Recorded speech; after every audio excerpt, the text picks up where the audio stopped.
home sweet home. Worry not, my little freeloader. I have returned in one piece, even if the Nomads did feel the need to play their avalanche game with me. To think that was how they'd decide how many herbs they would trade. Fascinating game, though, I will say. You stand 20 feet apart from your opponent and take turns hurling ice picks at one another. Last one standing is the winner. Worry not, though. As you can see, my undefeated streak is still intact, as you may be able to tell. Furthermore, I have a veritable treasure trove of herbs for the winter. And how is my little freeloader? I certainly hope you're feeling better. Oh, and you've been reading. Is that... Ah. I see.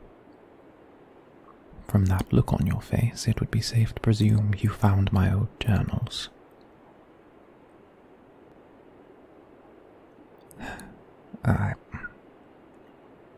I'm sorry. I suppose I have a large amount of explaining to do. No, please, but before you say anything, just give me a chance to explain myself. It's not that I didn't mean I wanted to.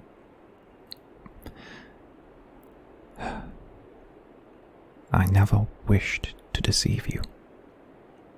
It was simply easier this way.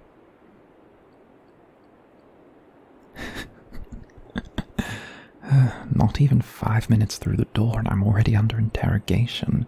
I didn't realize we were married.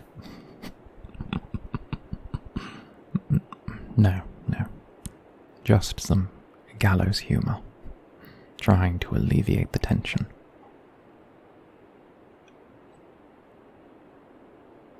No, I'm not angry that you read my journals. In fact, I'm rather relieved. If anything, you are the one with the right to anger. Assuming you've read them in full, or at least made it past the first page, it must be rather clear that my name is not really Lockvire Lorcanis.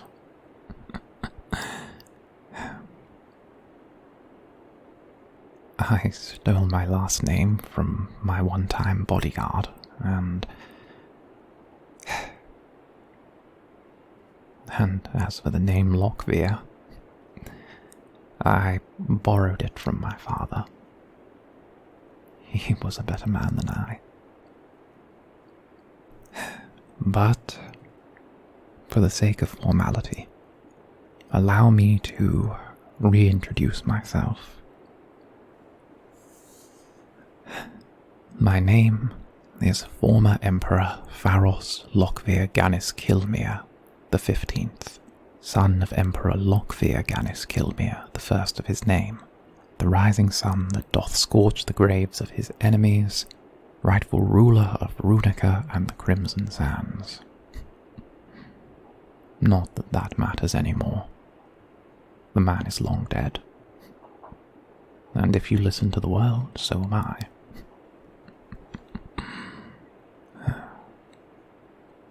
You know who I am now.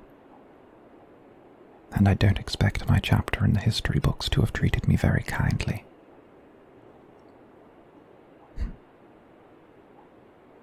I will not attempt to justify my actions. But you deserve an explanation. You deserve at least to know something of the man who was caring for you. When I was emperor, I did horrible things. Destroyed pieces of history, burned at the stake.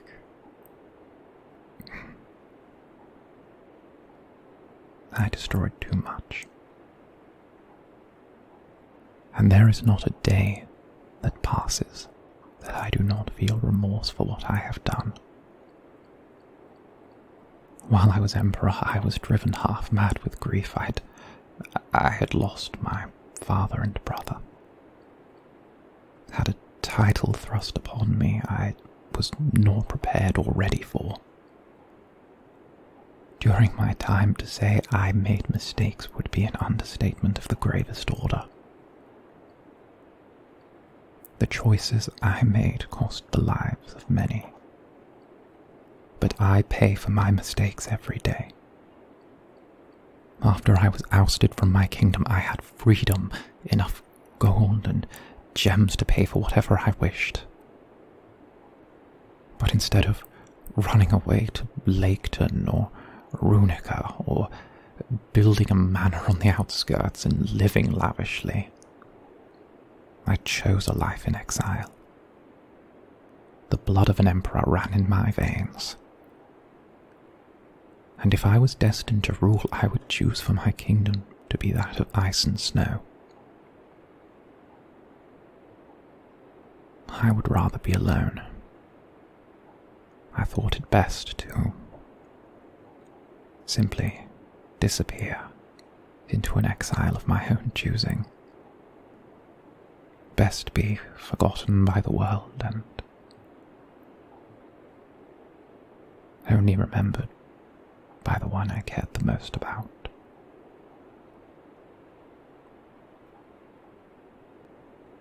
No. Do not think I wrestled with my choice lightly. I have asked myself so often the amount of restless nights, or I question if an exile of my own choosing is truly a punishment in itself. But I tell you this, I had lost all of my sense, gone mad with the pressures of the world.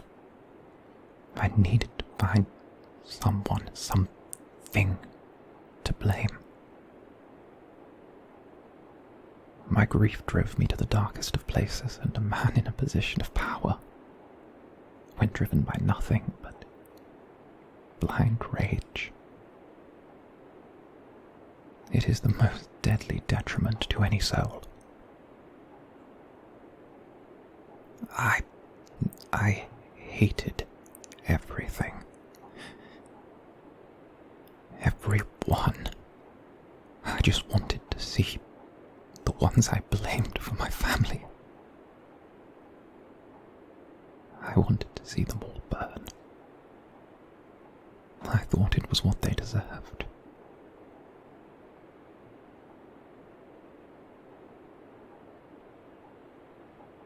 There was only one person, the one I loved. They could pull me back from the brink, and they did time and time again, even if they did not love me in return. And so, when my world fell apart, I retreated to this place. I hoped and prayed that isolation would provide me a place of healing, a place to piece together the fragments of what sanity I had remaining. And I did. It took a long time and more reflection than I care to remember. But I found myself once again, and I saw who I was, what this world was for what it really is. The strong crush the weak, despite needing them to survive. You know what I'm famous for. Why they called me Mad Emperor Pharos. I wanted the mages burned, driven out, put in cells, and locked away so they could never see the light of day again. I thought magic was an affront to nature, that if a single mage could destroy tens, hundreds of people, are the benefits of magic truly worth the costs? For every kind-hearted healer, for every good Samaritan who chooses to use their gifts to help others, all it takes is one madman, one fanatic, and all of their good work is destroyed.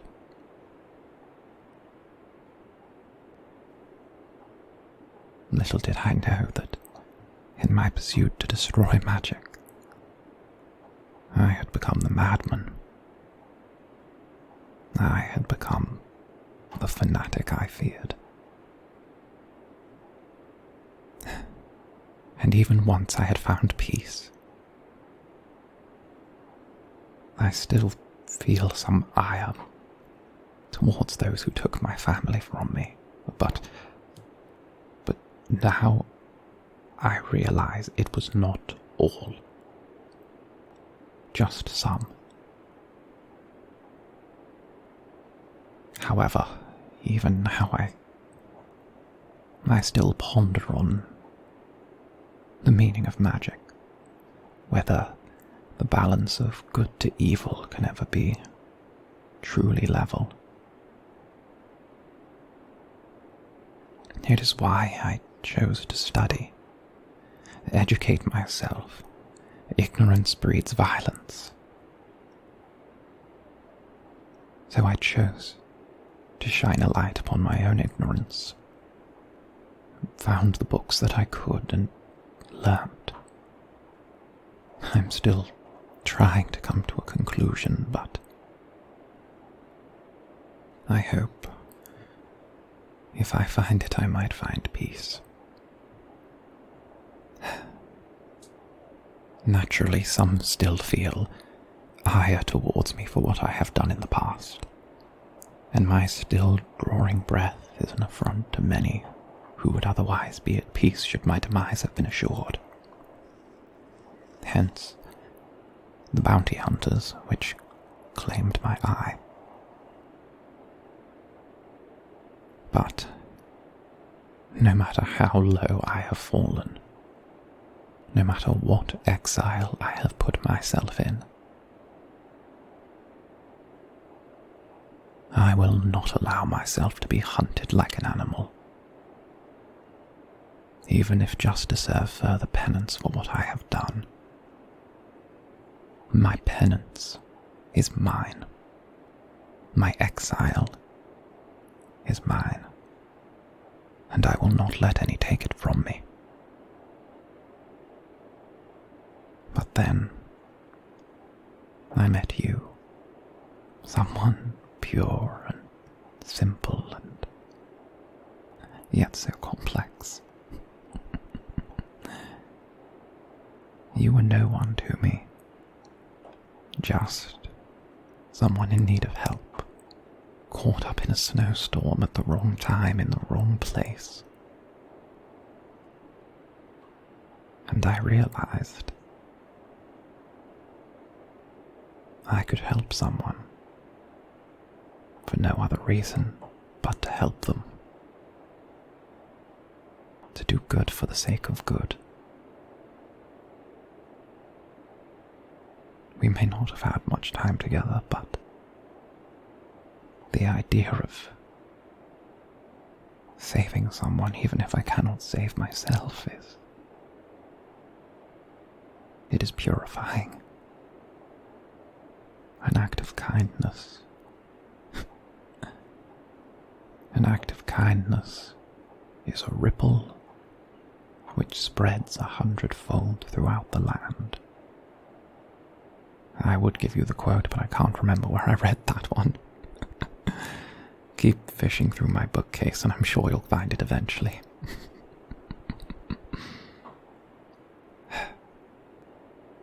But, yes, That is all I wish to say on the matter. Should you no longer wish to stay, then so be it. If you wish, I shall ready you a pack for travel with enough food and herbs to facilitate your return back south. Should you leave soon, you will miss the first ice. Shh. No. I will not ask you to make this decision immediately. That would be callous, unfair, and shows a unprincely lack of tact. And I would like to say I have always prided myself on my tact. Take your time. Think things over. I would not like you to make a decision that you would regret later, whether that be to stay with me or go. But before you ponder, I have one question to ask of you. Do the actions I am known for match the man you have come to know during your time here?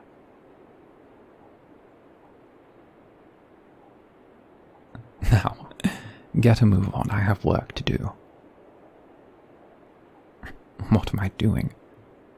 Making stew. I don't know about you, but I've just spent nearly a week in the snow. My stomach is growling for a hot meal. Besides, do you expect me to stand awkwardly while you make your decision? Very well. Then, while you ponder the enormity of your decision ahead, set the table, would you? If you are well enough to read my journals, you are well enough to lend a hand around the cabin.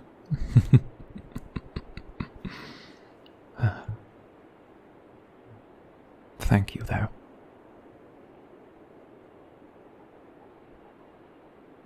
For what?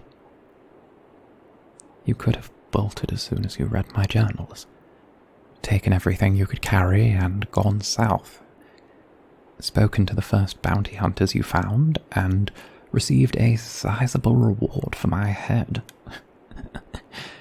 Instead, you chose to ask questions first and act later.